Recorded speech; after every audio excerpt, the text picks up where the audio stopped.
Welcome back to Relying on the World's Response. This is part 2 from He Had Everything, She Had Power. So I just want to quickly recap. So we ended on sexual energy. My guest has joined a new establishment and there are particular people there that are quite toxic in the organisation. There's a man there that is communicating with her telepathically on his terms. Now my client has sought help. She went to a licensed practitioner for cord cutting. So this separates his energy from her energy because they were really entwined due to this particular person, the man, using the dark arts against my client here. Okay, moving on. I would like to ask my client if she could break down the sexual energy for us so we can understand exactly what that entails, because sexual energy for me is when you're attracted to your partner and you're about to, get sexy, or someone you encountered that it's negotiable, that it's reciprocated. Sexual energy. That's my understanding of sexual energy. So let's see what my client has to say. I will try to break down the sexual energy, sex magic. I'm not 100% versed in this. I had to ask a professional in this field what this entailed. From my understanding, these practices are ancient traditions that the occult practice, and these are secret aspects of reality. We have esoteric science, and this is specialized knowledge, which is unseen, structured behind the physical world. So when we have orgasms, these are understood to be a burst of prana, of life force, that travel up to the root chakra, and it's going to open your third eye. Also, you can have soul leakage, where if you are trained in this practice, you can take another person's essence. The climax is a destination and a doorway, so when you and your partner reach that point, you melt into each other. And you can go into another dimension. So the sacral chakra and base of the skull host the gateway to other dimensions. I've broken this down in layman's terms. I just wanted to give you a snippet of what I had experienced. Thank you for that explanation. So you were experiencing the sacral chakra and the back of your skull. You were feeling orgasm sensations that this person was orchestrating. Am I right? Because I know we have the 7 chakras, and I know there are many more, but I know the 7. So your sacral and your skull, that is connected somehow through this person, and you can release and open certain parts of your aura that they can take and use for themselves. Am I making sense? I'm trying to understand it myself. Yes, you have understood it correctly, because the first time it happened, I'm looking around the room thinking, why am I feeling this way, And as soon as that sensation was over, I was just in shock. I was just sitting there thinking, what just happened? And he came through the room and said, don't worry, nothing's going to happen. I couldn't even speak. That went over my head. So the next time it happened, I said, oh no, you don't. So I went straight to his office because he was in his office. And I said, what is this black magic? I said, you need to grow a pair and we need to talk because this is not on. And I walked away. I'm feeling really cross with this person. I'm feeling, how dare they do what they did to you? I'm speechless, to be honest. This person has violated you, your space, your integrity, and then walks by and tells you, don't worry, nothing's going to happen. What was your response? I know you said you was in shock, words didn't come out of your mouth. But when you confronted this person and you accused them of, you know, doing their black magic, and you said, you know, we need to talk. Did that conversation happen? Did they actually reply to you when you walked away? He did respond. He just repeated, black magic? And that was it. Then about 20 minutes had passed. I had returned to my desk. And he came out and said, we don't need to talk. And as I put my head up,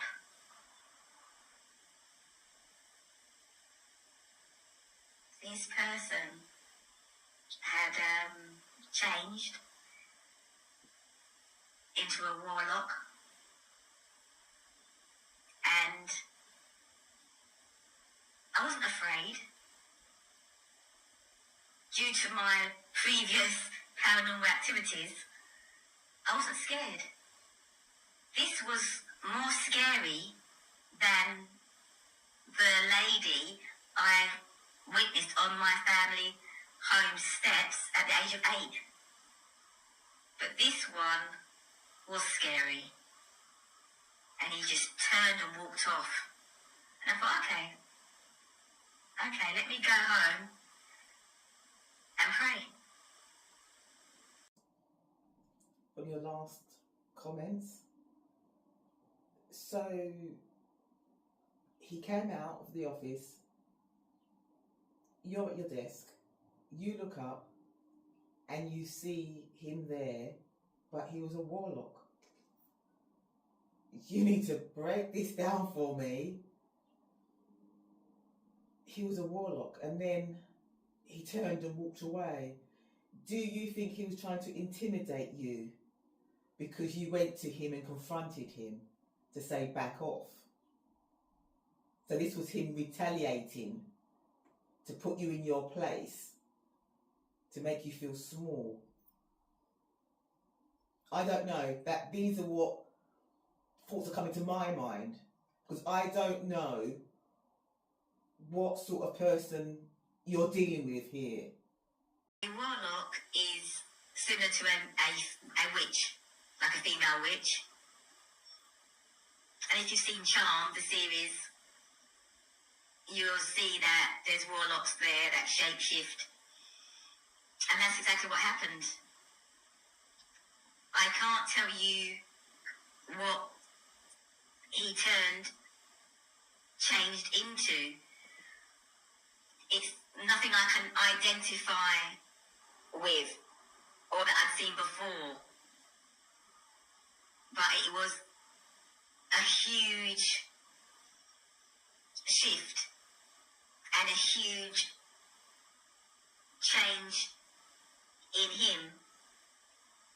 And yes, I feel that he thought he could scare me. That was to shut me up, to put me in my place. Because I didn't flinch. But he doesn't know me 100%. He doesn't know who I am. You can see I've got a good aura. You can see I'm of the light. So I could be triggering him. For the clarification, because now you've said Charmed, the series, I can understand the warlock and they change and shapeshift and okay, but to see that in real life, because this to me is so surreal. I'm not thinking this is happening in day-to-day life. We see it on TV, in our safe place at home, and it's just drama, it's just make-believe, it's just pretend. But no, that's based on something that's actually happening in real life. And I'm sorry you had to go through that. Going forward, how was the, I'm not even going to say relationship, I'm going to say that the dynamic between the two of you? Yeah, the dynamic between us, I tried to keep out of his way wherever I could, whatever I could. But even though I had the cord cut in, I was still very much tied to his energy. Always thinking about him at work, at home. It was just unsettling. But that week, after I'd seen him change into the warlock, at home, I was in bed, I was asleep, and this brought me so much comfort. I opened my eyes and I saw at the end of my bed a figure. And I thought, oh, good God, he's got it from my home. But it wasn't him. It was a samurai warrior dressed authentically, traditionally in that outfit. And it was green and it was beautiful. And I said, I can see you and I'm not scared. I'm going to close my eyes now because I want to go to sleep. And it was my protection. They were protecting me from the other side. So going forward, I was calm, knowing I had that protection from a samurai warrior at the end of my bed, dressed in the traditional costume. I slept very well that night because I was awake. I'm so happy that you had seen the samurai warrior at the end of your bed. You was awake, you was not asleep. That was your protection.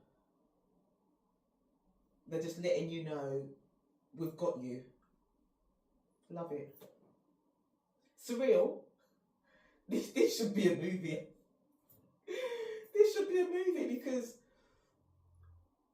all through these episodes, we're on episode 5, and everything we've shared has been not the norm, not what we see day to day. We're so engrossed in getting to work 9 to 5, so engrossed with the bills, so engrossed with the war happening all over the world. We're so distracted that we forget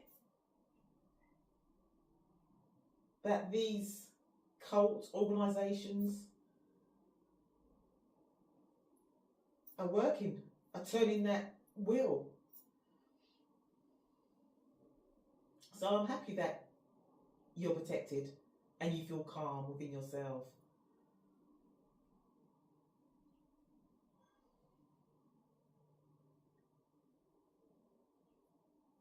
Can I ask why you stayed so long in this industry, in this establishment? What made you stay? I did apply for other positions and I handed in my notice after work that evening, and his energy was so volatile. He was very angry, he was very intense. It's really difficult to explain, but it was unsettling that I could feel his energy like that. I didn't leave in the end. I was still attached to his energy, and it's like a mental entrapment. Especially with the mind games, bait and switch, triangulation. So you tried to leave, find another job. I understand that. Because this is above your pay grade. So it was difficult to go. You say that your energy and his energy was very tight, that it was difficult for you to go, and not physically difficult, but mentally. It was just like a trap. You mentioned a few things, but I just wanted to ask you about bait and switch. What does that look like? The bait and switch is just manipulation. You know, it's for control. They're just really false. It's like false advertising. They're not what they seem to be in the beginning. They wear a mask. They're all nice in the beginning to draw you in, and then they reveal their true selves. You explained the bait and switch, pulling you in, pushing you out. What did you mean by the triangulation? Can you explain that a bit more? Because I know 1, I know 2, 3. So what's happening? What dynamic is this? What's happening here? I'm involved in the triangulation because he has his family, the girlfriend. I'm still attached to his energy. So whatever he attached to him, what entities attached to him, are attached to me. The cult is in. They know of me. I was still getting my downloads, my dreams, my messages. But I didn't relay this to him because he didn't ask me. He only projected negative energy onto me. This guy's middle class. There's finances there. The girl he's with is a karmic. He got played. They got engaged. They got married. There's infidelity there. Someone needs to do a DNA test. There's finances. There's theft. There's spell work done on him by her, but that's nothing to do with me. He got played, and that's just karma. I know there's a lot more that we've had to cut out from this interview, purely because we just don't have enough time to cover in depth what's been going on. But it seems now you're become stronger, and his life is unraveling to you. You're not communicating with him anymore. So your journey is changing also.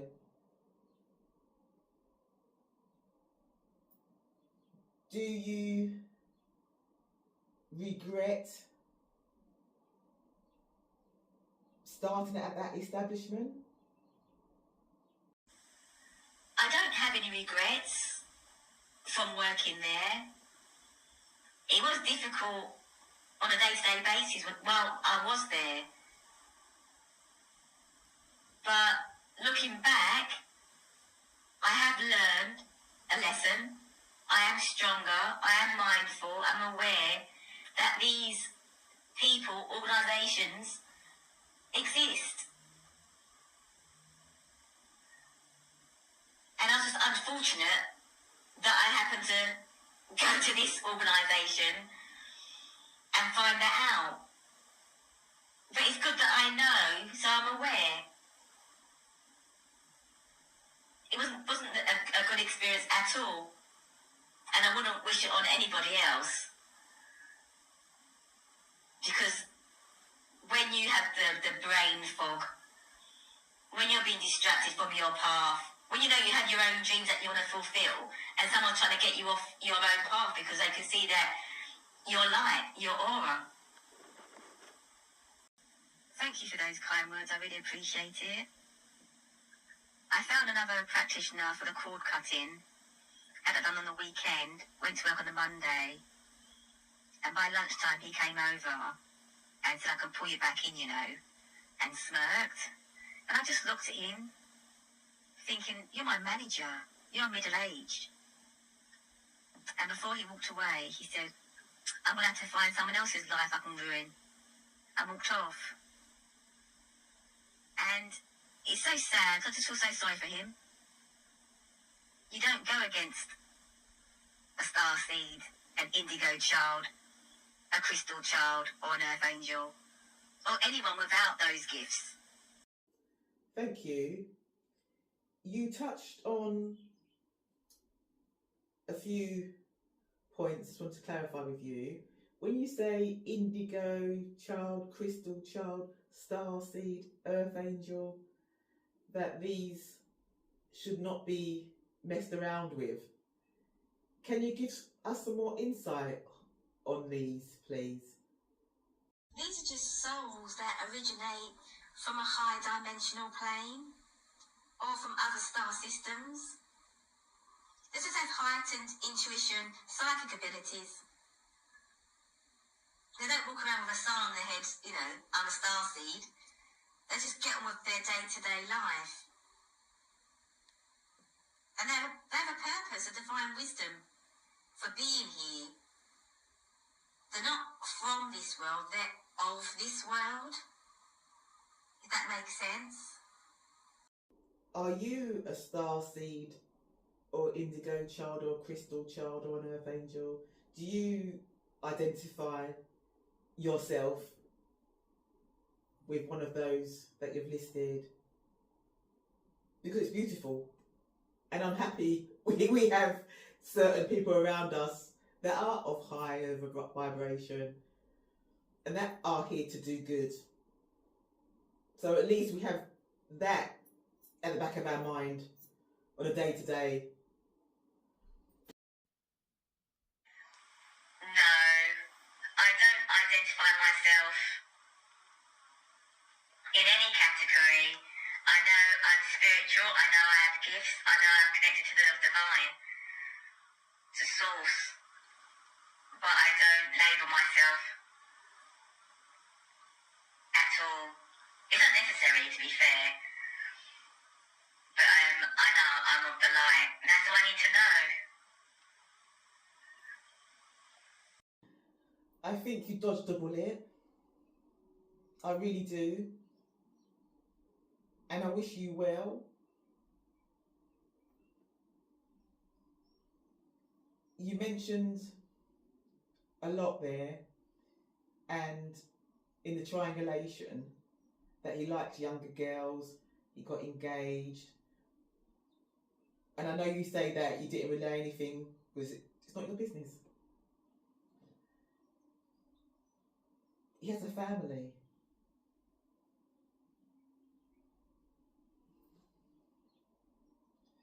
He's got so much going on and he wants to interfere in your life. This is how the other half live, clearly. I want everything I can have because I can.